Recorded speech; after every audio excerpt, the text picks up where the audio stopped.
Welcome to the Eugene Cannabis TV show, episode 586. I want to jump right in with a really quick notice.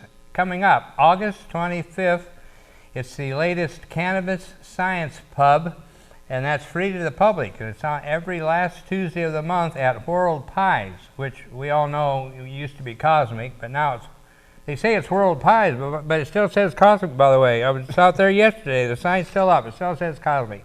But at any rate, it's at 199 West 8th Charlton. That's on August 25th. It's a Tuesday, and it's at 6:30. And those two, you made both the other ones, right? The presentations? They've been great. They're usually 3 hours long, too. Yeah, it's all free and tons of information, education. There were a couple of doctors last time that really filled in a lot of info. I highly recommend it. Definitely. Yeah, that's the OG Analytical and Oregon Constant Gardener putting that on. We really appreciate it. And like Neriah said, it's free. You know, this day and age, it's getting to be harder and harder to find stuff that a working man can afford to go to. We got these cannabis business conferences that are $300 plus, you know. Yeah. He said, come on down and listen to the speakers and what's the latest on the, what's going on with marijuana, you know. Well, I got $300, so I guess I'm in the dark. Yeah, that's the problem. Some of this industry just starting out too rich for me. Yeah, it's, but anyway, we appreciate folks that are doing things like that. And again, that's OG Analytical, great people, and the Oregon Constant Gardener. Oregon Constant Gardener has been a sponsor of the Hemp Fest for the last several years. So anyway, so Neriah, what do you got for us tonight? Well, I got a couple of things. I do a lot of tweets and Facebook posts. One that came across recently is from 247wallstreet.com. This is the next 11 states that are about to legalize. It's by Sam Stebbins, Thomas Frolick, and Michael Sarter. I'll just go over the basic ones. I have Massachusetts first, and 53% of state citizens favor that, with only 37% against. And the state rep, Dave Rogers, and Senator Patricia Geller have introduced a bill to legalize adult use. Second, Nevada, penalties for possession are among the highest of all the states that have decriminalized, and there's voters that are now having the chance to pass the initiative in November. And third, California, of course, everybody's been waiting for the sleeping giant there. It has two bills on the table. According to Alan St. Pierre, Executive Director of NORML in California, because of the state's sheer size and influence, the viability of federal legalization largely relies on the precedent that California might set. Now, number 4, New York, the other big place here, country. In 2013, more than doubled the national rate of pot arrests. In July 2014, Governor Cuomo signed in a medical marijuana bill into law. There are 2 bills to legalize and tax marijuana in the legislature. But the 5th one is Vermont, and it has the most 12 to 17-year-olds using pot.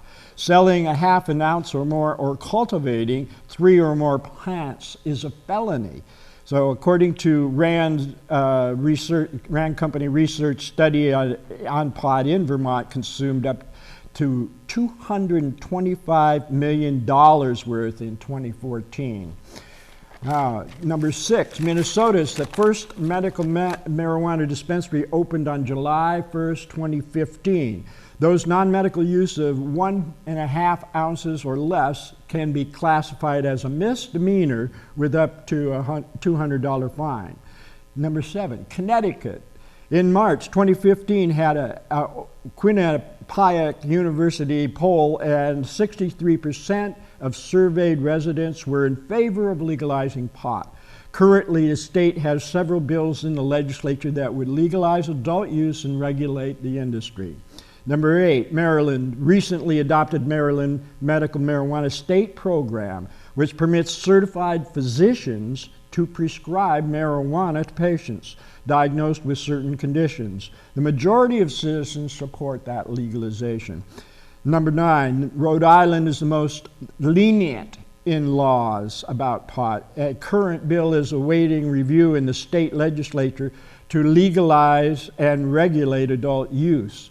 57% support the law to regulate and tax pot like alcohol.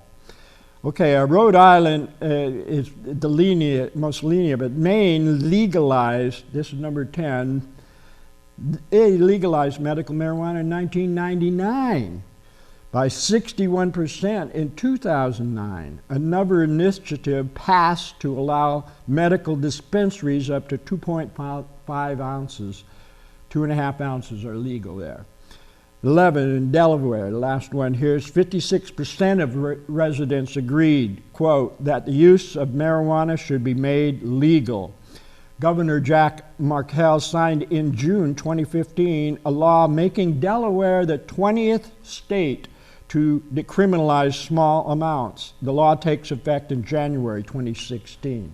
Now, on the side, Wyoming medical marijuana petition drive is underway right now, and November, Ohio has on the ballot for medical M is the latest. So that's actually 13 new states coming into it. And then on the other side of the spectrum, we have New Jersey. Governor Christie. He's going to take care of all these pot addicts when he becomes president, and it's going to be illegal, and that's going to be the end of it. Boy, oh boy, I sure hope he doesn't get in there. I know what you mean. No, I think he's bucking the stream there a little too hard. Yeah. You know, I got a list here of 5 things that stoners, cookbook.com That's put a great up. website, stonerscookbook.com, a lot of information. 5 ways to argue cannabis here, just quickly. 1 is legalization without sounding like a hippie. You got to start with money. Money is the first thing. Colorado's first year was 53 million. Last year was 600 million, 600 million from 53 is a big jump. Number 2 is argue the percentage of prisoners that are in for pot before legalization. It equals $60 per month per year after only, or that's $60 million every year, and after only $20 million for management of new laws with 10% drop in crime. So 3, the third point, kids are safe. Dispensaries and marijuana laws protect children from marijuana abuse. You got to remember these things when you're talking to people because their parents are always interested. Regulations is the 4th one. It equals the quality and validity of the products with a selection of strains and proper labeling and that suit their needs. It has to be labeled correctly, all of these things with the regulations. And finally, 5th, then if you need a job, there's 10,000 jobs in Colorado marijuana industry last year made, and with 10% increase every month since that time. Now, take the other example in the UK, medical marijuana is considered a Class B drug, and possession can lead to a prison sentence up to 5 years. Lawmakers will debate by legislation after a petition circulated last month there in UK and got enough signatures to require the legislators to consider the issue. The petition claimed legalization would bring $1.4 billion in tax revenue and create 10,000 jobs. Excuse me. Sorry about that. Yeah, and back to you're talking about jobs, number 5. That was a vendor we had at the Hemp Fest, Oregon Hemp Temps.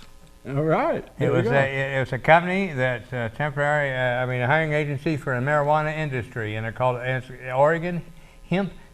Check them out. They said they were getting an excellent response at the Hemp Fest. That's great to hear. And I know, and everybody I talk to loves the idea. So it's just it's always a win-win when you brings it up. So yeah, jobs are coming, more jobs, and it's going to bring all good from what we can see. I can see. As far as anybody can see, as far as NASA goes, right now there's a report from NASA that's controversial. They claim that THC in a meteorite was found, and these physicists from the University of Hawaii found microbacterial data there that indicated there was definitely THC embedded in this meteorite from outer space. That sounds like an Inquirer tabloid story, but you should read the comments on that website. There are some funny ones there, wondering whether it's a joke or not. But yeah, I bet. Apparently it isn't. But I don't know if you heard this one recently. It just came today. The Oregon hemp growers may do the pilot program. Senator Wyden and Jeff Murphy and Representative DeFazio, Schrader, Blumenauer, and how do you say that? Bonamici asked the ODA and the OSU to implement an industrial hemp pilot project in time for next year's growing season. Great. They said industrial hemp contributes $620 million to U.S. currently, and the ban allows 100% of the hemp that we consume domestically to be imported from other countries. And quote from the senators, without ODA's active participation in the pilot program and the cooperation of OSU Oregon farmers, could lose out on the chance to make Oregon the leader in the hemp industry. Wow, yeah, wow. That's like our friend Todd Delato, back in the day when I became an activist, and he was one of the early members of our group. And he just kept saying, let's just rent some land up the valley and plant some hemp.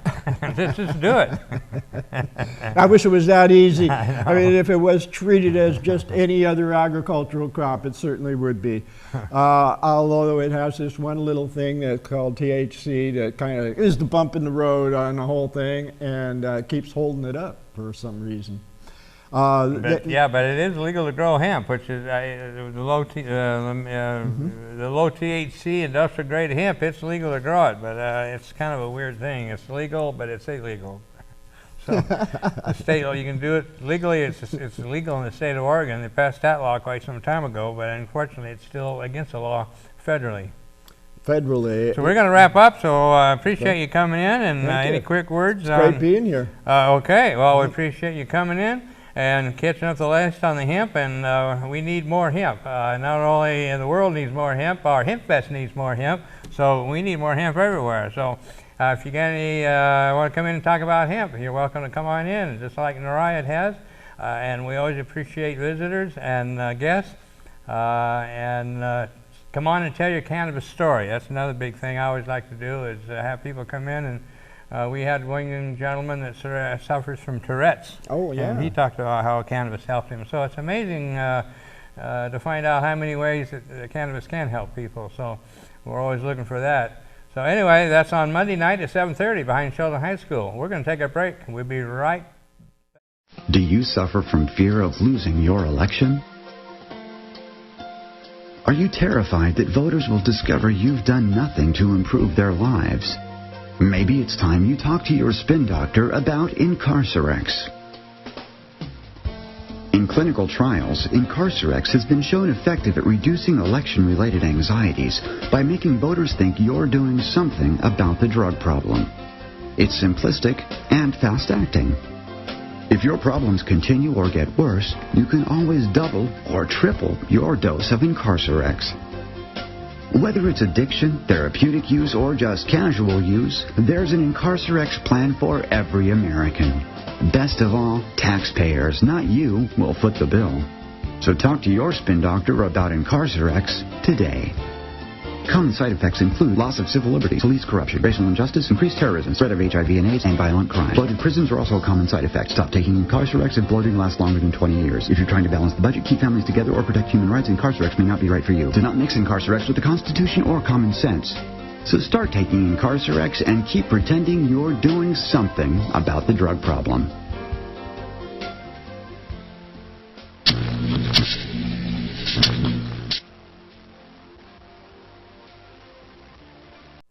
Welcome to the second half of episode 586 of Eugene Cannabis TV. You got your host here, DanK, and then we got our guest come in again to see us, Blake. And Blake was a vendor at the HempFest. And I've had a wonderful time, thank you. Yeah, we want to talk about the HempFest and about his product and, of course, the reception that he got at the HempFest. So, so all went well then. Everything went well at the HempFest. I had a lot of people stop by, looked and saw what we were doing. Several people brought their own product in and made their own medicine right there for the world to watch. The police were watching, I'm pretty sure of it. They didn't stop me, so it must have been fairly legal. Yeah, we didn't have any repercussions from it, so I wasn't sure about it. But anyway, it was a whole educational thing. There was no money exchanged. It was strictly educational, and it went well. I think a lot of people learned a lot, and how to do things safer. Well, there's some things I'd like to straighten out about MZ12X, about the flammability and the explosibility of it. Explosive is different than flammable in the fact that if you put a match in front of this and you press the button, it will light up just like butane. Explosibility is how many parts per million it takes to blow the room up. Butane blows up with only 24 parts per million and an ignition source, and it will blow up. This is less explosive because it takes over 200 parts per million in that same area to blow up. So it is flammable, but it's not as explosive because they're two totally different terms. Now, how does butane that people traditionally use compare with yours in that? Well, butane it's heavy, and it will come out of the bowl that you're pouring it in. The vapor will, and will hit the table and fall on the floor and build up into a concentration that's ignitable. This product evaporates at such a low temperature that it might come out of the bowl and land on the table, but then it will evaporate in the air. So after you're about 6 feet from the actual product being sprayed out, you can't hardly blow it up. You would actually have to try. Right. Oh yeah. Well, yeah. where butane, if you just accidentally drop a match, you're going to take the whole place out. Right. Oh yeah. You know? So what's some of your feedback you got from people coming by? What are they saying? Everybody that has used this product since I brought it out has came back and bought more.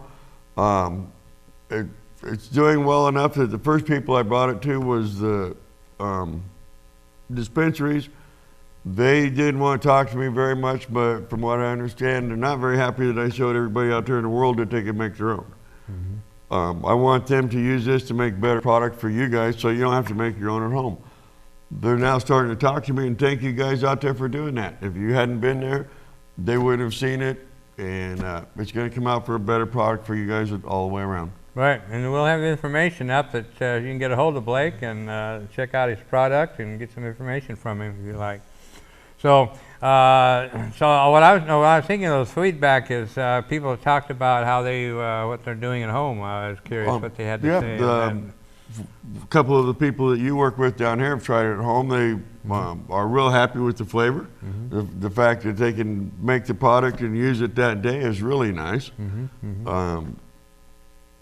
Mostly, like I say, everybody that has tried it, I believe they had used propane and butane prior to that, and they all keep coming back and buying more. So it is a good product, and it's doing what it's supposed to do. And people are finding out about it, and it's the best thing for us and our environment around us. That's excellent. Yeah. Well, that's what I like about a HempFest. It's a trade show. You see new products. You see things you won't see anywhere else. I seriously doubt if any of the HempFests in our area have had anything like this. You weren't in didn't go to Roseburg, did you? No, I didn't do Roseburg. I'm going down to Medford for this SmokeFest down there this weekend, the 22nd in Medford. All right, good. Come down if you haven't heard about it. Go on, check it out. Come down and check. It's going to be a good time. Yeah. It's on private property, so we won't have the same rules that we had at the park where we're not allowed to smoke. Right. We can bring your own and we'll blow it, and you'll find out what it is you're actually growing. Yeah.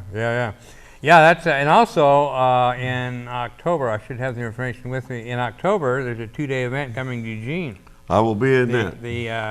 Let me see, Hemp and Marijuana Fair, I think it's called. They did one in Bend last weekend. Yes.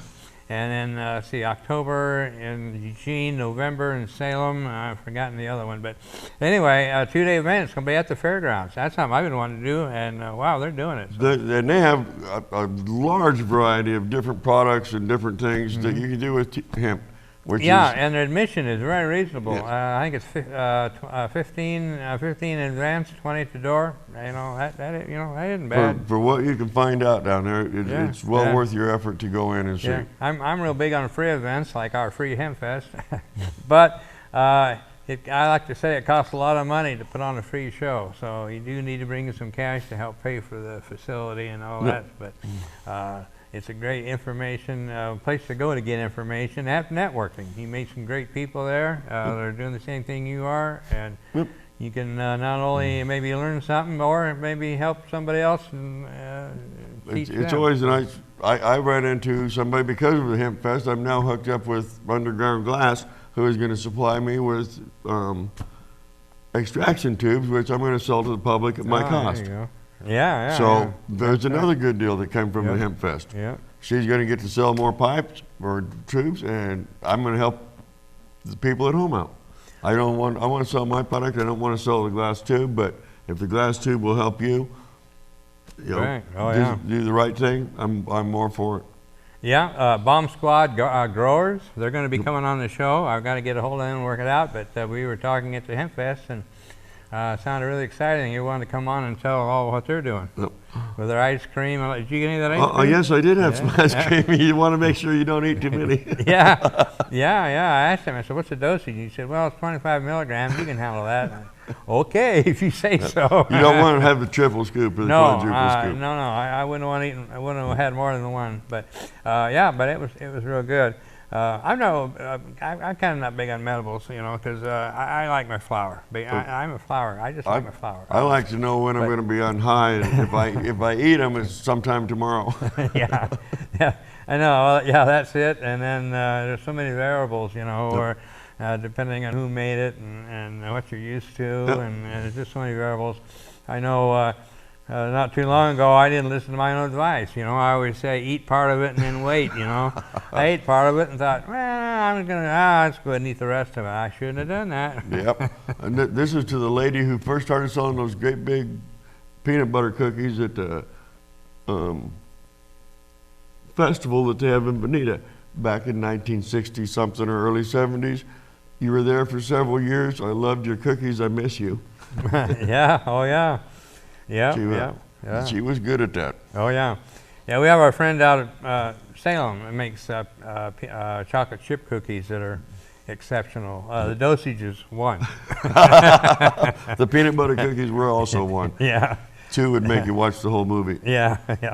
And so, the Hemp Fest went really well. We were pretty crowded because we had an event cancel up north, so we had vendors looking for a place to come, and being greedy like I am, I just come on in, and so we made room for everybody. And a couple of vendors, we had 2 food vendors that didn't pass health inspection, which was a disappointment.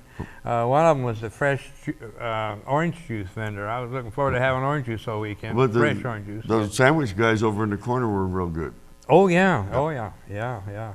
And then the big yellow truck. Yep. You try that one? Yes, I did. The hemp burger. Yep. That was Sharon. Yeah, she was on the show, by the way. Was she? 2 weeks ago. Yeah, she came on and showed about how she's going commercial with it, where you can go down and actually buy a pack of the patties, All right. take them home and cook them, Yep. Yeah, she's really getting off the ground with it now, which is really That's exciting. And she did real well. Her hemp shakes saved me more than once, because a hemp shake, and she had, and one of the flavors was boysenberry. Yep. Oh my God, that was it for me, and it was just a perfect pick-me-up, I don't know everything about it, That's the neatest thing I found out about marijuana in the last 5 years is that you can actually use it to get energized rather than to get couch lock.